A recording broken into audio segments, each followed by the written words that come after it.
Good morning, good evening, good afternoon, wherever you are.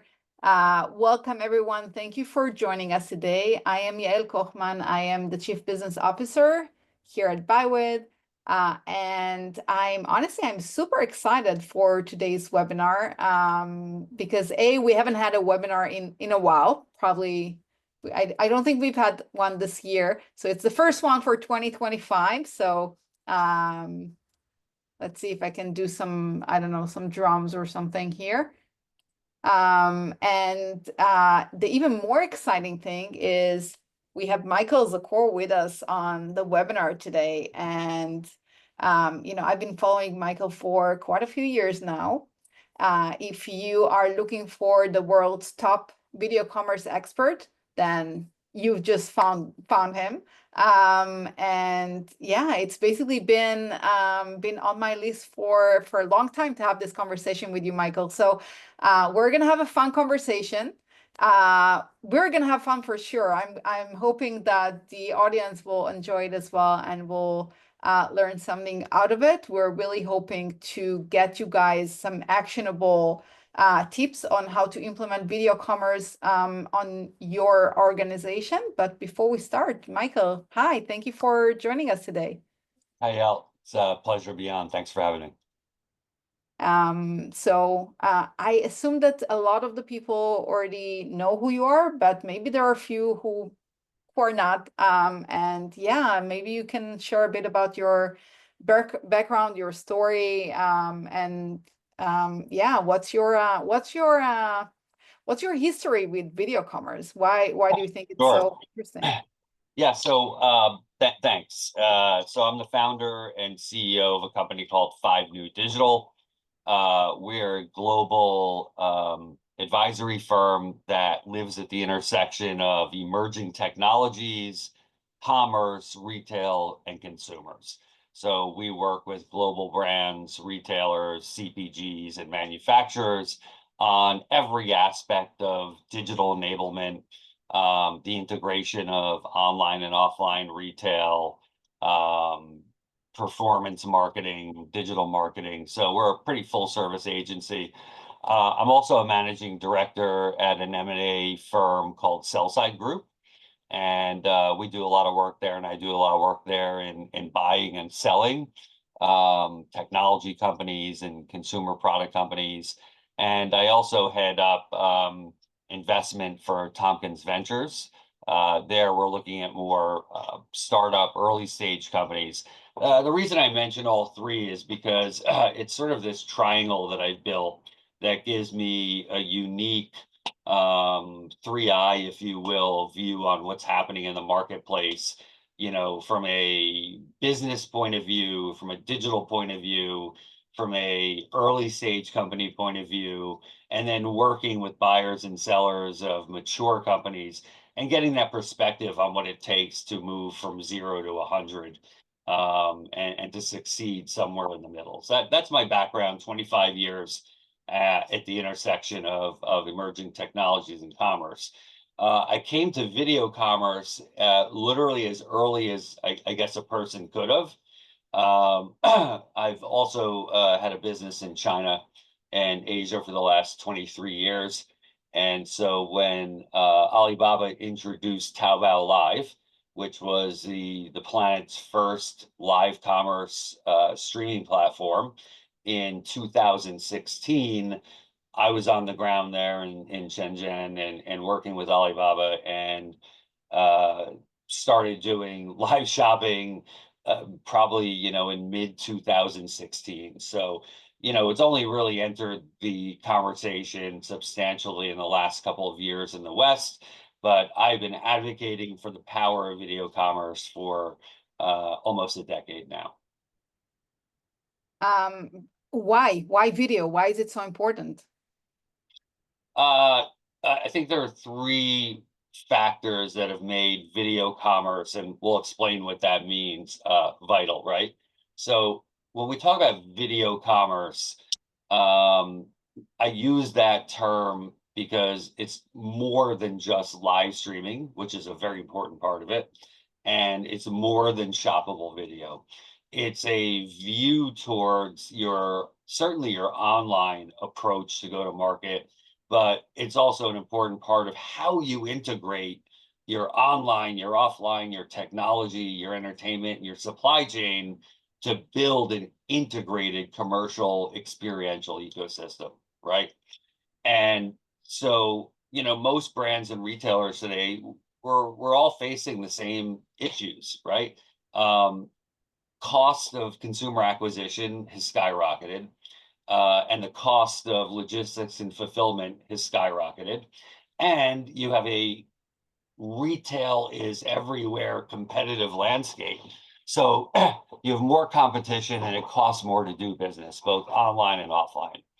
And so what video commerce does is it lowers your cost of acquisition, it lowers your cost of return rates and logistics and certainly return rates while increasing your traffic conversions, AOV and LTV. That's what video commerce does.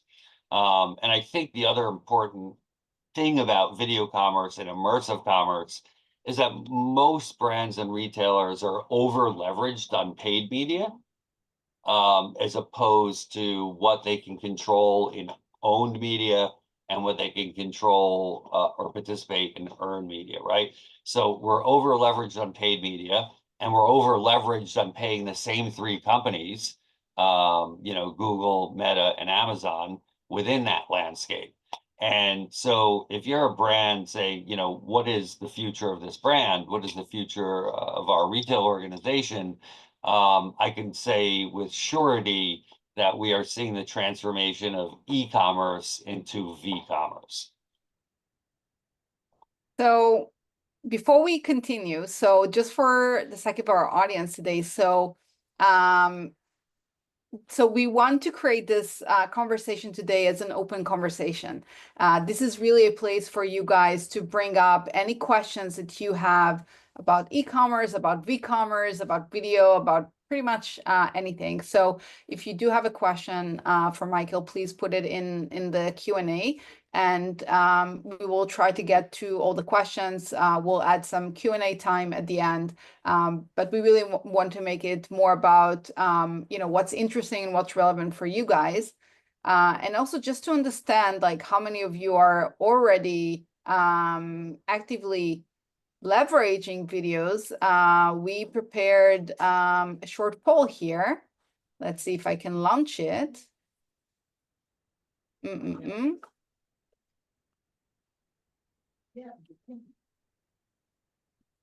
you know, while you're pulling the poll up, Yael, I think, you know, just talking about why video commerce as well.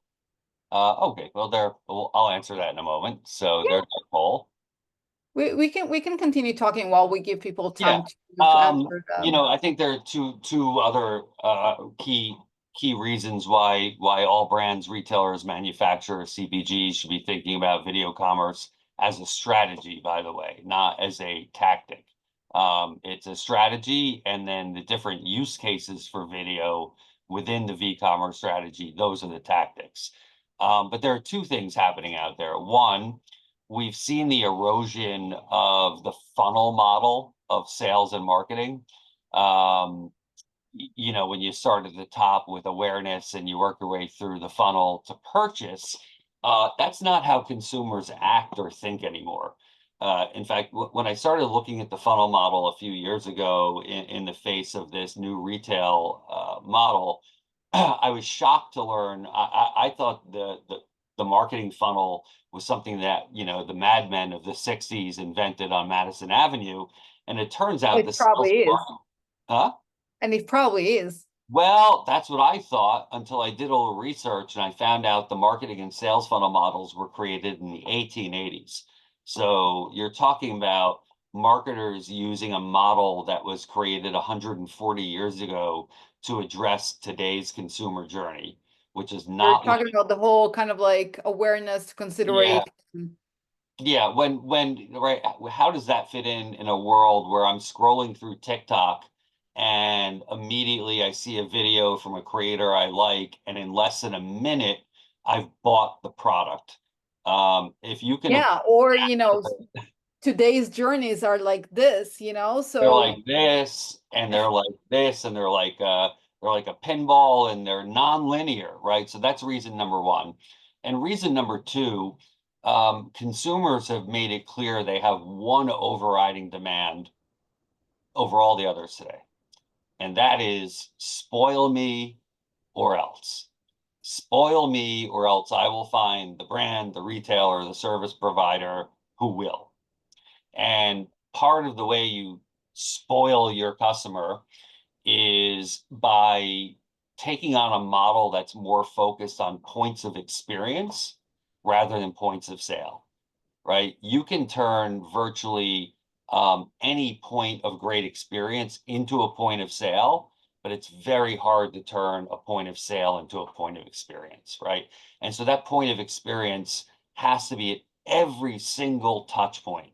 And guess what? If you can make most of those touch points video based, again, all of the resulting KPIs will come. All right. And let's say finally, the last question on why.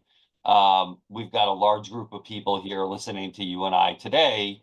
If we were simply to put out the transcript of a private conversation that you and I had, I doubt we get even 20% of today's listeners to read that transcript. They're here because we're doing a video, right? completely agree. And also like we can keep complaining that people are getting hooked on those, you know, like TikTok videos scrolling between them. But if we really want to win their attention, if this is what consumers want, like this is the experience that you need to be creating for them. 87% of all content consumed on the internet today is video. So think about all of the millions of hours that go into writing copy and writing blog posts and writing newspaper articles, et cetera, et cetera, et cetera. At the end of the day, 87% of what's consumed on the internet is video. So if that's not a message from the consumer telling you, here is how I like to have my points of experience, information, exploration, I mean, then you're just not listening, are you? Right? So the good news are that, so I'm going to end the poll. If someone wants to squeeze in one last answer, you have about 10 seconds to do it. But from what I'm seeing, the majority of our audience today is already leveraging videos for their commerce efforts. So actually it's 55% versus 45%. The other 45% are saying not yet, but working on it. Nobody said no. So, well, I mean, obviously it's not you know, people that came to a webinar about video commerce are obviously at least thinking about it, if not already doing it. So probably not representative statistics, but it's really good to know that the majority of you guys are already actively using video. But Michael, you talked before about, you know, all those fancy acronyms, the CACs and the LTVs, and how video is improving all of them, which is great. But I think every marketer or digital person out there is asking themselves, okay, great, I know video works. How the hell do I produce like so many videos? I don't have the budget, I don't have the resources. Yeah. So I think two things there. One, I think the poll results are interesting. 55% leveraging video in some way and 45% working on it. Great. But let's do a check-in on the difference between um, just, exploring video and using video for commerce, right? And so I think we can do that by first, and I'm going to answer the question about cost, time, budget. But first, we have to say, what is it to have a video commerce strategy? To have a video commerce strategy, you need to consider all of the use cases for video that lead to commerce, that lead to a transaction, right, of some sort. So you've got live stream shopping, you've got shoppable video, you've got live video, agentic AI, customer service, customer experience, you've got short-form videos, you've got UGC, user-generated content, you've got review videos, which are very popular now. You've got PDP, product description page videos. We see this on Amazon all the time. You've got influencer videos, you've got thought leadership videos, you have straight up advertising videos, right? You have shoppable ad videos. So now when you take all that in, right, then you say, well, how deeply am I using and exploring? So it's great to hear that a lot of people are leveraging video, but if you're only leveraging one, two, three of those elements I described, then you've got a huge runway for growth to add video into everything that you're doing, right? So first we have to understand, what is it that I'm worrying about in terms of budget and time on, right? So the first filter to me is say, what kind of content, video content, can we encourage and use that we don't have to create? So the obvious ones are user-generated content, influencer programs, uh, definitely, live stream shopping where you only need to lightly script it. It's a live event. And so you have all these opportunities for others to create video that are for your use, right? So that's number one. Number two, even in the That, instances, and then the secret, I think, is in the repurposing of that content, right? I mean, if you did a live event, or if you got a video review from a customer, how do you then repurpose and reuse that video content for different formats, for different platforms, all across your different touch points with your customers? absolutely. And I think that brings up a very good point, is not every video is made for every channel, right? And so if you think about the old video model for marketers, regardless of the type of organization they're in, if you're a CMO or a CDO, right? The old way of doing it was spending 80% of your time thinking about scripting, writing, producing, and distributing a very polished, sort of professional video. If that's your conception of all the video that's going to give you a video commerce strategy, then of course you're going to be worried about time and budget and all that, right? But really today, marketers should be thinking 80% of their time is spent looking at the data that tells them where, when, and why to put a video in a particular channel. And you should be spending 20% of your time seeing a video, making a video, and editing a video.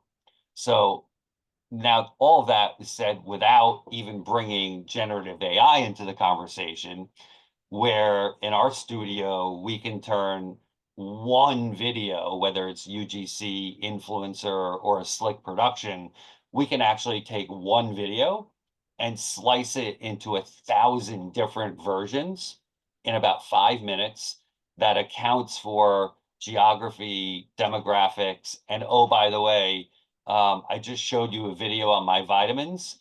At the end of that video, I'm saying, your local CVS is only a quarter mile from here. Go get them now, right? So there's a call to action in there. So, for people thinking about video, it's not to be thought of as these slick, highly produced videos that do take a lot of time and budget. It's how much of it can we get other people to make? How much of it can we repurpose? And how much of what we're not allowing others to make, our new paradigm is make the video quick, use your leadership, use your managers, use your floor people, use your customers, right?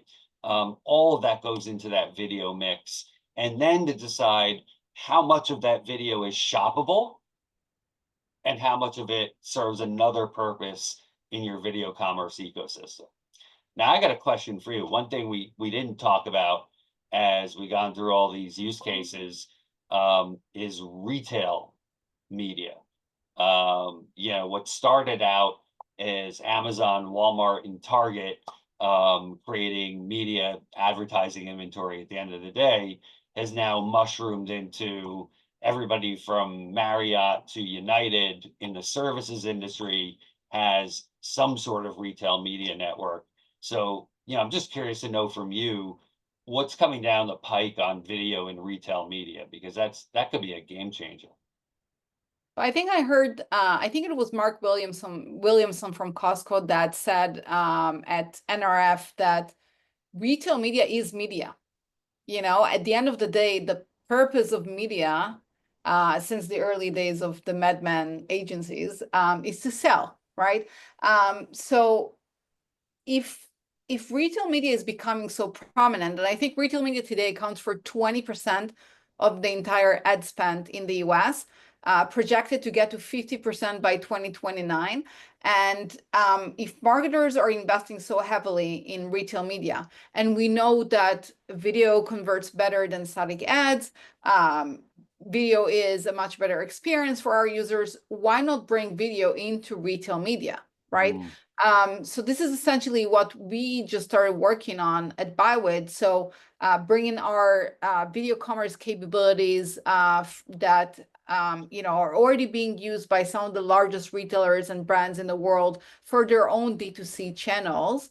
Now bringing it into the retail media space and basically enabling brands to use an online digital studio powered by AI to create various video ads on the fly using real creator, real humans, whether it be customers, employees, brand experts, creators, or whoever it may be. But with the help of AI, really creating a very streamlined and scalable process for creating gazillion of ads, as you said, Michael, to match different audiences, different demographics, different placements, and then place those videos, whether mm. it's on the retail media networks in placements that are on-site, off-site, in-store, out of home, and practically everywhere. So I think we always say video is coming to retail media. That's kind of like our go-to phrase these days. And I think it's going to come sooner rather than later. Yeah, that's fascinating to me. I mean, to your point, retail media is huge and getting bigger. So the opportunity just in retail media for video commerce alone is is worth any brand or retailer's consideration for sure. And I think that ties in a little bit with this point of experience, right? Um, I mean, you can start at the end point and work backwards, meaning the moment that package arrives on my doorstep, right, that someone sent me, whether it was from Walmart or Amazon or wherever, that is a point of experience. Yes. The arrival of the package, the opening of the package, the uh, the ease of returns and reverse logistics is a point of experience, right? Even the SMS that the package is on the way and when I'm supposed to expect it, that's a point of experience. That's right. And then, there're going to be some of these more mundane, gray colored points of experience, and then they're going to be the bright, exciting Technicolor points of experience. And, to that point where we're really seeing video come into its own, aside from just, and we'll come back to live commerce and live shopping in a second. But seeing people use video platforms for their websites, to me, the path to growth, scale, and by the way, profitable growth and scale for a retailer or brand who has integrated online, offline capabilities is in the 3 C's approach for go to market, which is content, community, commerce. Create great content, and you will see a community build around that content, and that community will be far more willing to engage in commerce if you get the content and the community right first, right? And Exactly. so when we think about the role that video can play in a content community commerce model, and the role that video will play in that point of experience online, in the physical store, through multiple channels, right? And so, inserting video into all of these points of experience and creating points of experience around video is what leads to a successful CCC program. So Michael, I wanna go back for a second for the topic of the conversation today and yeah, what, we wanted to talk a little bit about TikTok, right? And a lot of the brands on the call today and the brands that we're engaging with are relying pretty heavily on TikTok when it comes to driving sales and driving engagement with consumers. And then, what happened just a few weeks ago where I know it was only about half a day that TikTok was, off, and then it was brought back, and it's still not clear, yeah. what is going to be the future of TikTok, or what's going to be the future of social media networks in general. I mean, there is a recent act in Europe that basically legislates all interactions of brands and retailers with customers across social media. So, is social media a reliable channel for our videos? And then if Mm, not, how do we build that resilience that is not really dependent on those third-party platforms? great question. You know, I think one thing that's interesting is, whether Westerners or Americans or Israelis, whoever, where you're from, like to admit it or not, China has largely been 4 years ahead of the West consistently for the past 15 years in developing new ways to go to market, in leveraging technology for commerce and retail, right? And we've seen it over and over again where an idea, and by the way, live streaming commerce was one of them, of made in China, exported to the world, where it used to be China was just importing our ideas about commerce and technology and retail and e-commerce and social media, right? And so another thing that China got right, if you go back 6, 7, 8 years ago, was they invented social commerce with the emphasis on commerce. In the West, when we talk about social commerce, at least until recently, what we've been talking about is awkwardly bolting on a commerce engine to social platforms that were not built for commerce, right? And there are a lot of growing pains within that.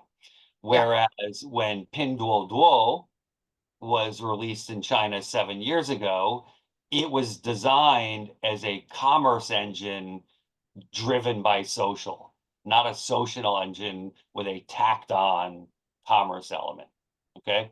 And so, what people I think are starting to get excited about finally in the West in social commerce is what we've been waiting for is a way to easily integrate video into these platforms. And so it's not surprising that TikTok Shop um, rose to the fore quickly as a place to shop through video as opposed to the others because their parent company invented the model 7 years ago, right? So they've had a lot of practice at getting shopping through social right. Now, to your point, we think we don't know. TikTok's going away, it's staying. It's going away, it's staying, right? That's a lot of uncertainty to deal with if you're a brand, if you're trying to plan your media, if you're trying to plan your video commerce strategy. My advice there is to wear TikTok like a loose garment. Just keep doing what you're doing because if you're doing what you're doing it right, you're probably not spending a whole lot of time and money just on your TikTok channel. If you're doing it right, you're spending a minimum amount of time to get it up there and a maximum amount of time using that experience and building it into your whole ecosystem, right? Um, that said, you need to hedge against anything could happen with TikTok. The good news is Google and YouTube and Meta with Facebook and Instagram, they've all jumped on the live shopping bandwagon. Amazon obviously has been doing Amazon Live for a little while. But for marketers, to your point, you need to look at all of the social channels that are available to you. Look at all of the other channels that are available to you. And that's where it becomes a v-commerce strategy. That's the part you have to think through. You don't have to think through the videos as much as you need to think through the data says my videos will be effective in this place for this reason with this outcome. So what you're saying essentially is that don't put all of your eggs in one basket, invest in multiple platforms, right? But then the question becomes, if I'm doing both TikTok and Facebook, but I ideally, as a brand, I would want to focus all of the attention on my own assets, right? I mean, because when I'm doing Facebook videos, TikTok videos, I mean, the traffic's there, but I have zero control over the experience. I have zero control over the audience. I'm not able to get the data. I'm not able to do any, I mean, unless people end up buying. And also in terms of buying, I mean, except for TikTok, I mean, the integration to actually buy products is not very seamless.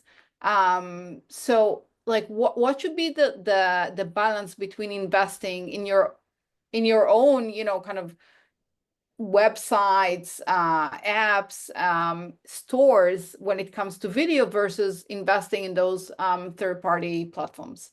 Hmm. So I think the way I like to work it out with my clients and with others that I'm talking to is think about your website as the hub of a larger retail commercial ecosystem, right?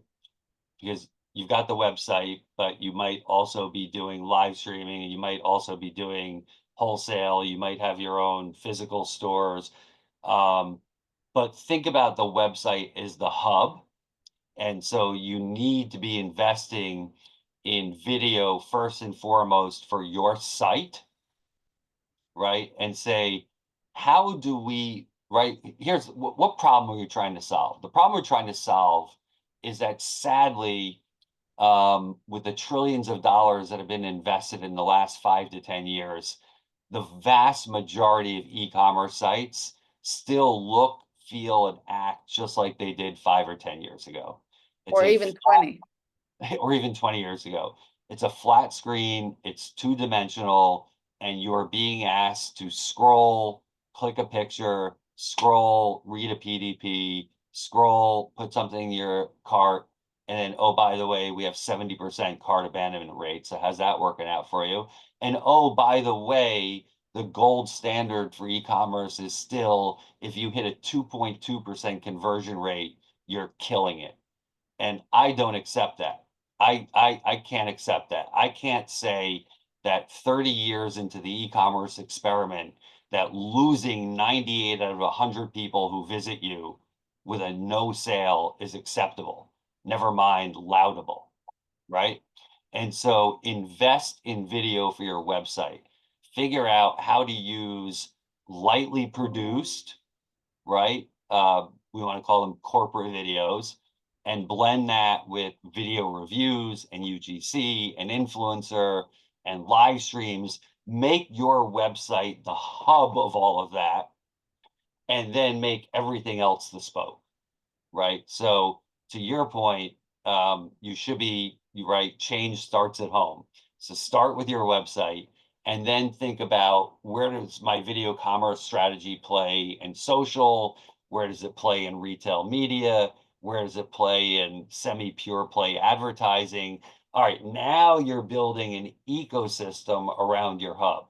Now you should be building an ecosystem commercial around your hub, period. That includes, like I said, the complete integration of online, offline technology, entertainment, and supply chain. But then if you break it down one step further, your video should start at the hub, and then you build the ecosystem of videos around that as well. Amazing. We do have some questions from the participants. One question is, who are some of the brands or retailers that are getting it right with video? Do you have any examples of Um, your hand? yeah, sure. I'll give you one real life example out of our shop. The only thing I have to do is, well, in this case, I'll anonymize the name, but I have some others I can give you. But basically, a short while back, we were brought in by a very well-known New York women's fashion, luxury fashion brand. Um, and they brought us in to do an entire immersive commerce strategy, right? So we've talked about video being the foundation of immersive, but there are all other elements for points of experience immersive that we won't get into. But um, so one of the tactics that we did was we did a 2-hour live stream from their flagship store in Manhattan, in Lower Manhattan. And over the course of those 2 hours, we had a peak of, I think it was 31,000 people Wow, uh, were in our live stream. It won't surprise you that we sold more merch in that 2 hours than that flagship sells in a month. In a month. Now, that's impressive. To me, that was actually the least impressive of the measurements. We did a 4-week tracking after the 2 hours, and we found that foot traffic to the physical store over the 4 weeks was up an average of 38%. We found amazing. that visits to the website were up over 50%. Social media likes, ads, and reshares were up 25%. And you ready for this? Average order volume blended across all channels was up 35%. And there's one more sorry. The return rate, right? And this is apparel we're talking about. The return rate for those 2 hours was 8%. The return rate on your average apparel website is close to 40%. Yeah, So in 2 hours, we immersed the consumer into our world, right? But we integrated their online and their offline by actually doing the stream from the physical store. That's an integration. But the result of the video was that there was a sales lift in all of their channels.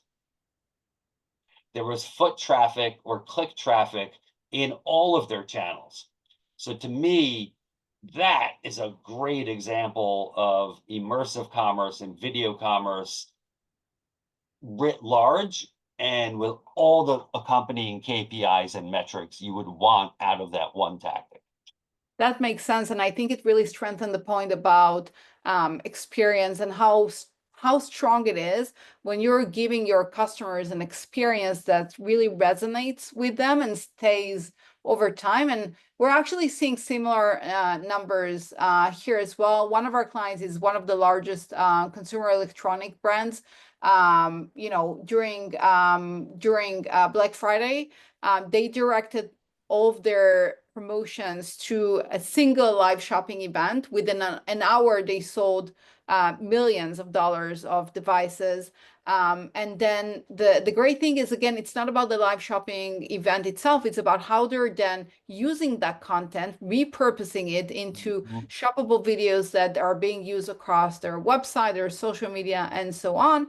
And we've seen amazing results with another brand, a very large US grocery retailer, that basically took some shoppable videos and then repurposed them into meta ads, to then see incredible ROAS of 15x on their Mhm. ad spend. So at some point, they were spending around $600 a day to get like $10,000 of sales, which is incredible. And we've seen this, across the board with both fashion and groceries and home and pretty much any category. Yeah, I think, we have time for one last question. And the question that I like best from the ones we still have is, what about the future? Like where do you see the space go in the future? Where is video going? How is going to blend into physical experiences in stores, in malls, and how, I mean, as you said, Michael, e-commerce websites still look like they did 20 years ago. Like how is video changing that?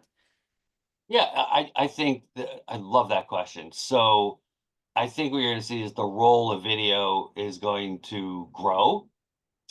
Um, and I think the key is creating immersion and points of experiences online, centered on the hub, your website, and then all of your other channels. And if you happen to also be in the physical retail business, I think there's a huge transformation taking place in immersive retail in the physical space that, again, video will play a large role in.